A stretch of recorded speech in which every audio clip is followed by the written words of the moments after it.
Krisis beras yang sedang melanda negara ini sebenarnya boleh selesai lagi awal dah kalau kerajaan ini mendengar kata. Tetapi masalahnya kerajaan ini bongkak, sombong, tak nak dengar cakap orang. Sekarang tengoklah apa jadi.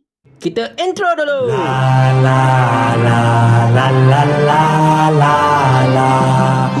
Assalamualaikum warahmatullahi. Semua tahu hakikatnya sekarang ini negara kita sedang berhadapan dengan krisis beras. Seandainya kalau ada orang yang cuba hendak menafikan hakikat tersebut, tengok saja apa yang berlaku dekat Batu Kurau. Tengok saja dekat apa yang berlaku dekat Negeri Sembilan yang kecoh pasal berebut beras sampai Fama ni marah sebagainya itu.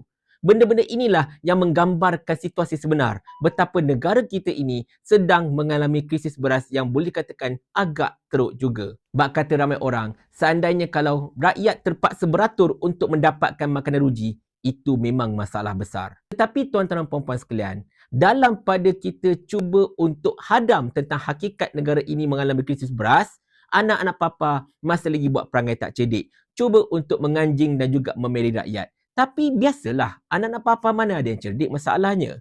Tetapi bila sampai kementerian sendiri pun cuba untuk menganjing rakyat dengan lukisan-lukisan ataupun pos-pos seperti ini, memang ini merupakan masalah yang sangat-sangat besar. Kementerian pun tak faham apa yang berlaku dekat rakyat pada ketika ini, mereka lagi nak menganjing rakyat.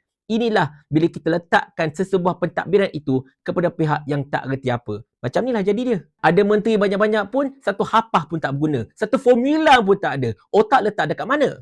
Tetapi tuan-tuan dan puan sekalian, sebenarnya kan, kita dah kabur kat kerajaan ini lama dah tentang krisis beras yang tengah berlaku ketika ini. Sejak bulan Februari tahun 2023, kita dah cuba mengingatkan kerajaan. Kerajaan, kita akan berhadapan dengan fenomena panas yang luar biasa. Pakar-pakar cuaca telah menunjukkan betapa dunia akan mengalami masalah cuaca panas. Pengeluaran makanan akan terganggu, penanaman akan terganggu, penghasilan makanan-makanan akan terganggu dan sebagainya. Jadi kena ambil tindakan yang cepat daripada sekarang. Kalau boleh stockpile daripada awal beras ini, galakkan pengeluaran tempatan lebih banyak lagi ataupun import lagi banyak, simpan siap-siap. Tetapi kerajaan buat apa? Kerajaan buat bodoh. Bahkan Menteri Keterjaminan Makanan iaitu Mat Sabu pada bulan Mei hari itu telah berkata cuaca panas tidak akan menjejaskan pengeluaran oleh petani dan nelayan. Dengan bangga dia kata cuaca panas tidak akan menyebabkan gangguan kepada bekalan makanan. Tetapi sekarang tengoklah apa jadi. Kita dah warning awal-awal berkenaan dengan India dan Thailand bakal mengenakan larangan ekspor beras. Di mana kita ini tuan-tuan, kita ini Malaysia ini merupakan antara pengimport beras. Sebab apa tahu? Sebab beras keluaran tempatan hanya mampu untuk menampung permintaan lebih kurang antara 65 hingga ke 70% saja permintaan seluruh rakyat Malaysia ini. Baki je iaitu dalam 30-40% itu hanya boleh dipenuhi dengan beras-beras import. Kita beritahu awal dah, benda ini akan berlaku. Larangan ekspor itu akan berlaku. Masalah akan muncul. Harga beras akan menjadi semakin mahal. Tolong ambil tindakan segera.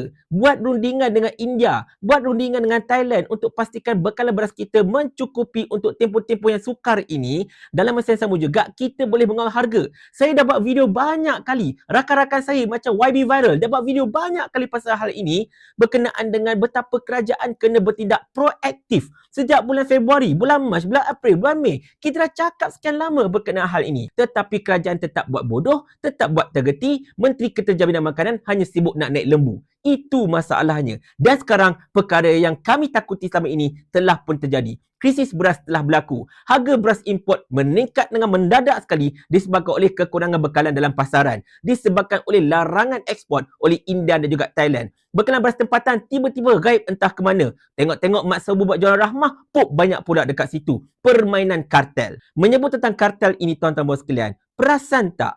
Dulu pun kita ada El Nino. Sebelum-sebelum ini pun kita ada masalah cuaca juga. Cuaca panas bukan sekarang je berlaku. Tiap-tiap tahun sebelum ini pun berlaku cuaca panas. Betul tak? Cuaca panas dan kering, jerebu dah macam-macam lagi.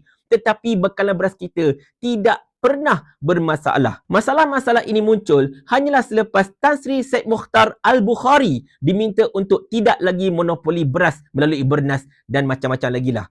Bila Syed Mukhtar dah tak monopoli beras, konon-konon monopoli beras tu kan. Sekarang ni apa jadi?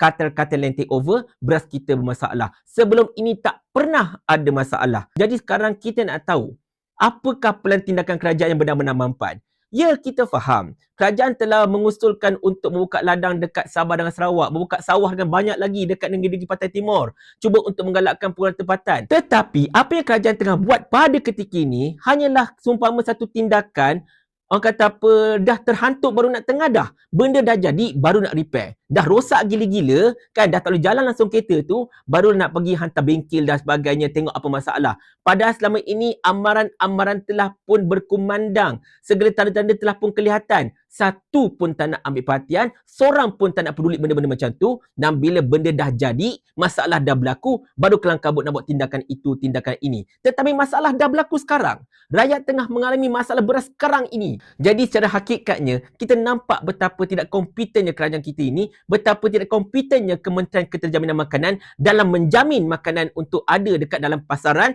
untuk kita, rakyat Malaysia, menikmatinya.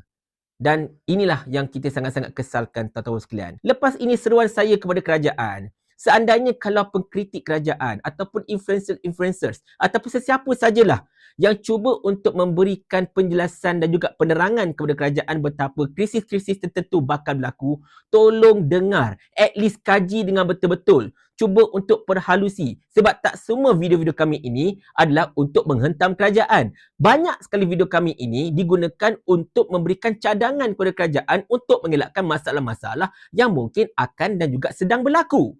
Tetapi itulah, kerajaan kita ini tak nak mendengar kata. Bila kerajaan tak nak mendengar kata, inilah bahananya. Satu Malaysia sedang mengalami masalah beras. Satu Malaysia sedang mengalami masalah bekalan. Dan kita takut akan datang entah apa jadi lagi negara ini disebabkan oleh tangan-tangan yang langsung tidak kompeten ini. Tapi itulah tuan-tuan sekalian, saya selalu cakap benda ini. Kami boleh buat video. Kami boleh bagi cadangan. Kami boleh bagi apa saja saranan kepada kerajaan, teguran, kekritikan tu. Tetapi bila kerajaan ini masih lagi beranggapan yang mereka ini kerajaan dan mereka boleh buat sesuka hati mereka, tak boleh buat apalah. Ni semua Sani Hamzah ni pasal. Kerajaan ni kerajaan kami. Jadi ikut suka kami lah. Paling kurang aku ada formula. Ni kau ada menteri berlambak-lambak ni satu formula pun tak ada. Otak letak dekat mana? Saya ulang. Sampai Abang Jamil mampus.